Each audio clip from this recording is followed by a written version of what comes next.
వెల్లంకాడు అనే చిన్న గ్రామం. పగలు చూస్తే అది చాలా అందంగా ఉంటుంది.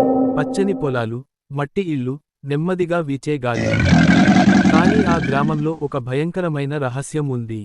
గ్రామ అంచున ఒక పాత నీలిబావి ఉంది. అది ఎప్పుడూ మూసి ఉంచుతారు.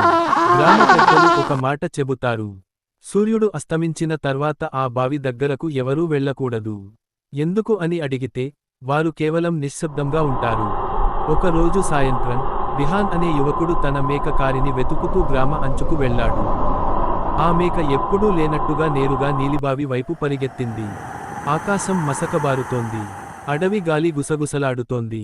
విహాన్ దగ్గరకు వెళ్లి చూశాడు. బావి మీద ఉన్న పాత ఇనుప మూత పక్కకు జారిపోయింది. ఇది ఎవరు తీశారు అని అతను ఆశ్చర్యపోయాడు. అతను లోపలికి చూశాడు. లోపల చీకటి మాత్రమే ఉంది.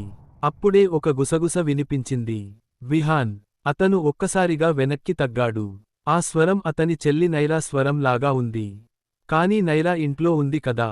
మళ్ళీ అదే స్వరం. విహాన్! నన్ను బయటకు తీసుకు.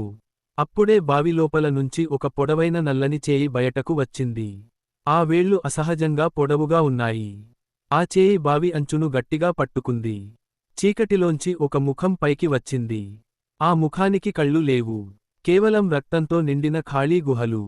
అది భయంకరంగా నవ్వింది. నువ్వు మళ్ళీ మమ్మల్ని మేల్కొలిపావు. ఆ కనకగా ఆ చేయి విహాన్ కాళ్లను పట్టుకుంది. అతను అరవడానికి ప్రయత్నించాడు. కాని అప్పటికే ఇంకా చాలా చేతులు బావి లోపల నుంచి బయటకు వచ్చాయి. అవి అతన్ని బలంగా లోపలికి లాగేశాయి. ఆ రాత్రి తర్వాత విహాన్ ఎప్పుడూ కనిపించలేదు.